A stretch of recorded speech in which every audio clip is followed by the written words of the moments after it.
Hi, everybody. Welcome to the Diamond Chronicles, tales of trade, trust, and betrayal in the world's second oldest industry. My name's Colin David Ferguson. I am the global diamond broker. I am here high atop the Marriott Hotel in downtown Vancouver today with my lovely assistant, Judy Lee. Wow, what a warm welcome. Thank you, Colin. Enjoy every minute with you, Judy. It's nice to see you back. Judy's Really? been off for a couple of days with COVID, right? So Wink, she wink. tests negative, and so she's back to work. And apparently she missed me a great deal. Correct, Judy? Sure. Okay. So today we're going to take you on a bit of a journey that I think you'll find interesting. We're going to take you somewhere very, very, very few people in the world has ever been.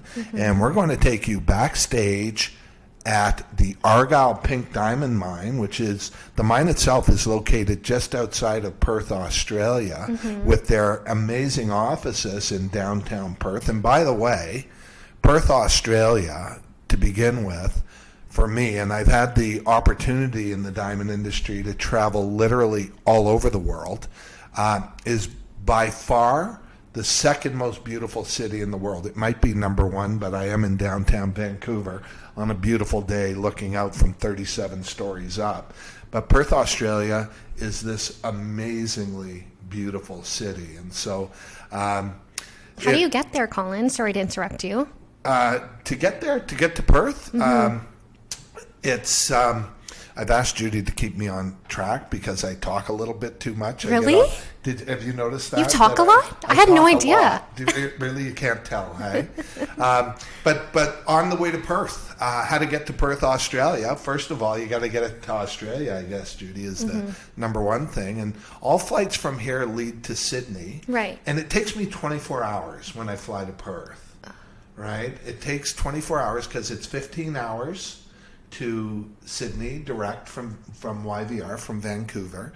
And when you get there, though, you have to fly all the way to the other side of Australia, to Western Australia, where the mine's located and Perth is located, which is another 4.5 hour flight. So you get there, you wait for your next flight, and then you're on, and then you're in Perth. I always remember the first time I ever flew there. We were heading into the city. The mine had sent a car to pick me up, and we were heading into the city, and traffic was backed up. And I said to the driver, I said, "What's going on the highway?" And he just heard on the news that a giant crocodile was sunning itself, had laid across the highway, and was unwilling to move. And so traffic was backed up for miles. It made me an hour late for my first meeting in Perth, but apparently crocodiles are an acceptable reason to be late. So we finally got to the offices at Perth, in downtown beautiful Perth, and it was quite an experience, my first trip there. And what was that like once you're in Perth and you're working behind the scenes in the Argyle Pink Diamond Mine? Can you tell us a little bit more about that? Yeah, I love talking about this actually because it's so fascinating. It's not at all what people would think it would be backstage in a diamond mine, at a diamond mine. Firstly, the mine itself is remote. You have to take a plane, a small plane, to actually get on the ground at the mine. And it's I don't know if people know this, but it's strip mining. It's the type of mining where basically diamond mines are big holes in the ground where they dig and dig and dig and dig and dig, and they're following these ancient, for lack of a better word, volcanoes, eruptions in the surface, and where all the diamonds were trapped in the eruption or in the ore that's there, and they start wide and go deeper and deeper and deeper until they can't go anymore. And this is where they get all the diamonds from. And then they'd ship to the diamonds to the sorting facility. And so where I am in Perth is where all these rocks, these beautiful rocks, brown and pink and a little bit of white, not so much white in the Perth mine, or the Argyle mine, are sorted.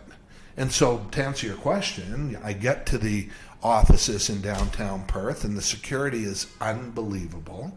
There's 3 separate doors to go through because basically behind there is billions of dollars worth of diamonds. And they're rocks. So you've probably heard lots of stories about thefts, and the industry has really upped its game over the years with technology in that department to make sure that the security is second to none. So by the time you get the pictures taken, the body searches, the walking through different doors and being interviewed as to who you are and what you're there for the first time, it's quite an experience. And then they lead you into a room. And my first trip there, I didn't even get to see really Backstage. So as a buyer from the mine in those days, and I had already worked with the Argyle Pink Diamond Mine from their office in Antwerp, Belgium, where I'd had an office for 15 years, where, Antwerp had been, I think we talked about this before, the center of the diamond universe for over 450 years, nearly 500 years, if you can imagine. And I'd like you to imagine this and see what it looks like in your minds, because it's really something. And so when I started in Perth, Patrick Coppins was the fellow that I dealt with. And I mean, these guys would leave me alone in a room full of diamonds and go to lunch, and there would be piles of diamonds on the table for me to sort through and pick from and make decisions on. From there, the relationship grew to the point where I ultimately became an authorized partner for the mine. And we did a lot of work together with the mine in those days. I say those days, it's a decade ago, not so long ago, where we did charity work and we raised money together they flew to our offices here in Vancouver. They had people from the mine to work with us to raise money for the Breast Cancer Foundation. But to answer your question, Judy, you walk through the front doors of this place. By the time you get through security, you're put in a little room. I guess you'd call him salesperson, comes in with boxes full of pink diamonds. And I would sit there, and for 36 or 48 hours, we would sort through diamonds the whole time, just working. You'd work straight through? Well, I would work straight through, because what I would have to do is spend the time looking at the actual stones, because there's no two of these alike. That's right. And, my clients have very discerning tastes, as you know. What we deal in is the most beautiful in the world. I have this fundamental belief that the only return on a diamond is beauty. And so I would have to sit there and paint over it. And, we weren't allowed to take any pictures in there, by the way. There's no carrying a camera or any of that sort of thing. It's strictly prohibited, as you can imagine, for security reasons. So you look at diamonds all day, and then what? So then I would go back to the hotel, and I would sit there, and I would see hundreds of diamonds during a day. Remember, on one of these buying trips, I would spend up to $2 million buying pink diamonds from the Argyle Diamond Mine. And so I would literally, I have the invoices here, we'll post them so people can see them. Crazy. And so, but it's very serious business. And so I would go through the diamonds all day, looking at each one individually, painting over them, going back and forth and making decisions. And, think about this. With white diamonds, De Beers, the big Diamond Goliath for forever, and the biggest diamond company in the business, they sort to 14,000 different grades. And when you get into colors of pink and blue and green, in this case pink and red mostly, it just expands so much. So there's so much to consider to buy one diamond. I mean, these are the rarest, most concentrated forms of wealth on earth. And so yeah, it was difficult. And if I was on the ground 36 or 48 hours, which was normal, I would spend most of the time looking at the stones during the day when the offices were open. And then in the evenings, taking my notes, because no pictures, taking my notes and going through my notes and trying to figure out which ones I should acquire for the company and for investors, and then back on the plane, which is kind of fascinating. And, when you do this, when I talk about it, it really does sound interesting. When I was doing it, it was my job. Right? And it's still my job. But, I'll tell you this. There's certain diamonds that you see that you look at. And, you can have all the certificates and the grading reports that you want on a stone. You can have two identical grading reports on a white diamond or a pink diamond and have, two diamonds that on paper are identical, but due to all these other things that the industry really doesn't include for some reason today, the technological things that we can actually measure today, one diamond will be very much more beautiful and so very much more sought after than another on that basis. And this is where, we've talked about it many times. Beauty is a nebulous thing until you see it. Everybody knows what it is when they see it. When you're out there and see these beautiful diamonds that seem to sparkle, those are the ones that I sit at the mine and look for. Okay? And it's fascinating stuff. So that's how the buying process would go. The next trip I was at the mine was even more interesting because I got to go where very, very, very few people have ever gone. I think I'm still the only Canadian ever to have been there. And it was backstage to the cutting and the sorting and the distribution of these pink diamonds itself. How do they cut them? How do they cut the diamonds? So the diamonds come in from the mine, you guys, and I'm still prohibited to talk about the way this all went down as a part of a contractual agreement. But the diamonds, let's say, would come from the mine and get to the office in Perth. Now, in the office in Perth, they did all their own cutting and manufacturing of each individual pink diamond. The brown diamonds, the ones that weren't great quality. I mean, Perth is well known, or I guess Argyle is well known for the rarest in the world and the most common in the world, which ended up being the brown ones, which were mostly used in industrial applications. But the pink ones, the first time I ever walked in there, it's kind of like a funnel to sort the grades of pink. And at one end, there's these machines where you pour the diamonds in as rocks. They run through the machines. The machines literally individually sort the colors. It's all technology again. It's all lasers looking at the color of the stone and measuring it. And then there would be these buckets, these 5-gallon plastic buckets. You can't use steel for diamonds because, remember, diamonds are the hardest naturally occurring substance. They eat through steel, right? So they would be, the first pink bucket would have this light sort of hue to it. And as you went the maybe 10 buckets in a row from that shipment, the pink would saturate more and more and more. And literally these machines are spitting them into the buckets. And the last bucket, as you go down, because they become more rare, the last bucket with the pinkest pinks and the reds would have the least in it. And those are the rarest stones. So the machines were doing the sorting. All of the sorting for the cutting. Then even the process to cut a diamond. People probably still have this image in their mind of, the cutter's wheel where the only thing that would scratch or cut a diamond is another diamond. And this is how, well, none of that at Perth. None of that for Argyle pink diamonds. They were all cut using, really, I guess you got to call it artificial intelligence.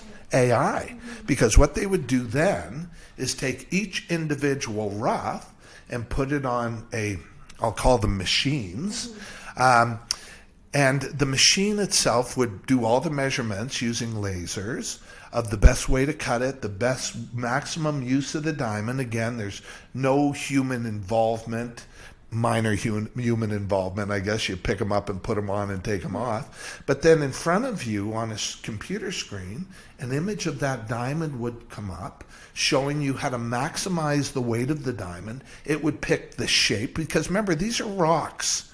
They don't pick the shape of a diamond that's cut by going, oh, gee, I'm going to cut a round cut diamond or an emerald cut diamond or a marquee cut diamond today. It's all predicated on maximizing the weight of the diamond. And so on the computer screen would come maximum use of this stone. It would take into considerations the clarity of the diamond, the birthmarks in the diamond, and where they were, and whether to keep them in or take them out.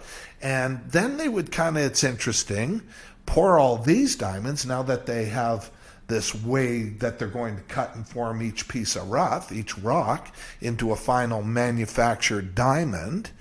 And it's all done by lasers. So, it's absolutely incredible. So you kind of go home, leave them in the machine all night, come back in the morning, and there's all these cut diamonds. They're all cut, exactly.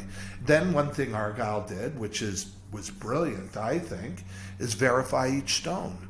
So in each Argyle diamond, to know you have an Argyle diamond, there's ways to verify it today. And these are one of these things that, when we talk with our clients about here, you've got to make sure your Argyle pink diamond is verified at Argyle, at the mine. And we show our clients how to do this so they understand that the stone that they're acquiring is the actual stone that it is.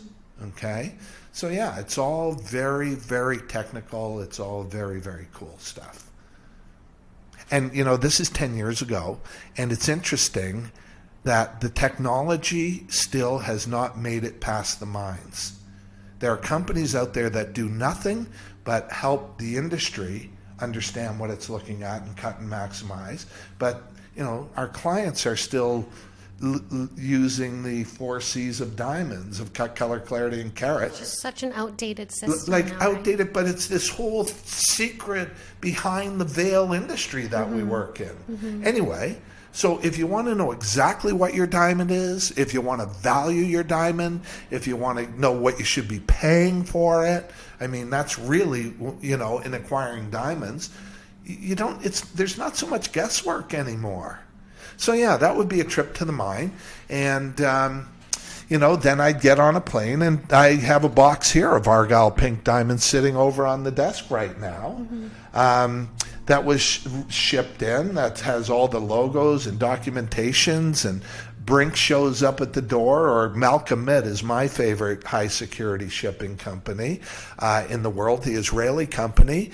And there you go. You've got however many millions of dollars arriving at the vault at the bank, and then the process takes place again, because we take them from there, as you know, Judy, and we revalue them. Now we know what the grade is, but what's the value in the marketplace? And we work with some very, very credible organizations in the world that work with us to put a value on them and a market value on them. And, if you look at the graphs for pink diamonds nowadays, not all, but some of these, with the mine closed and supplies being cut off, they're starting to skyrocket. And I don't want people to think it's everything. And, when we talk about trade, trust, and betrayal, I, as you know, have a little bit of an issue with Rio Tinto and Argyle, because at one point they got into a war with De Beers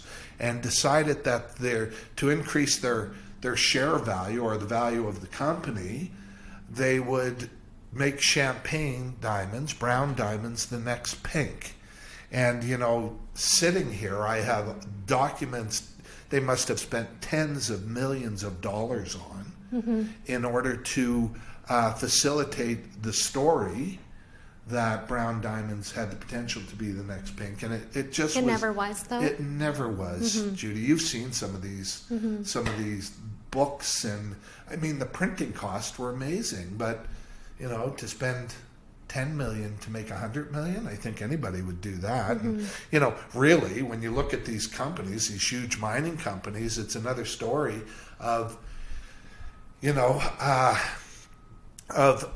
huge business saying and doing whatever they want to, because who's going to do anything to them, right?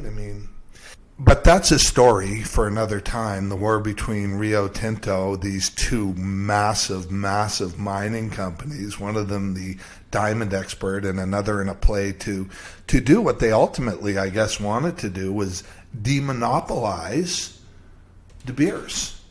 So all of a sudden, there's competition in the diamond industry, and that's a fascinating story, and we can do a podcast on diamond wars another time. But for today, we're backstage at the Argyle Diamond Mine, and we also want to take you in our next podcast to a diamond tender. So I'll leave you with this. that's what goes on at the mine. Please feel free to reach out by email or even text me at 604-999-8111. If there's anything you'd like to hear us expand on, this first podcast was from a few emails I'd gotten from people who are looking at investing in this hard asset class because of the potential in these stones. And again, and I caution, not all Argyle diamonds are investment quality stones, and we'll maybe talk about that at another time. But also, there are ones that are guaranteed investment quality, and this is from the annual pink diamond tenders that Argyle Rio Tinto had, that I attended with these very special invitations, and we'll get more into this. So thank you for this week, for taking time to listen with us. We find it exciting to bring you this information and to really take you backstage in the industry. And I know we say that a lot, but it's interesting for us that the feedback we get. So many of our clients have reached out to us wanting to hear about pink diamonds. And so we're going to do 2 episodes this week and next week. And if you have questions, if you want to talk about this, look, if you want information on investing in pink diamonds and ones you should and shouldn't invest in, and we've learned the hard way and the easy way, which ones those are, and we can talk about that as well, please reach out to us. In the meantime, happy Canada Day to all those Canadians who are listening here in Canada and abroad. And God bless you, and we will see you next week. Judy? Thanks for listening, everyone. No time off next week. No fake COVID, okay? Did I see the test result, by the way? All right, stay tuned, everyone.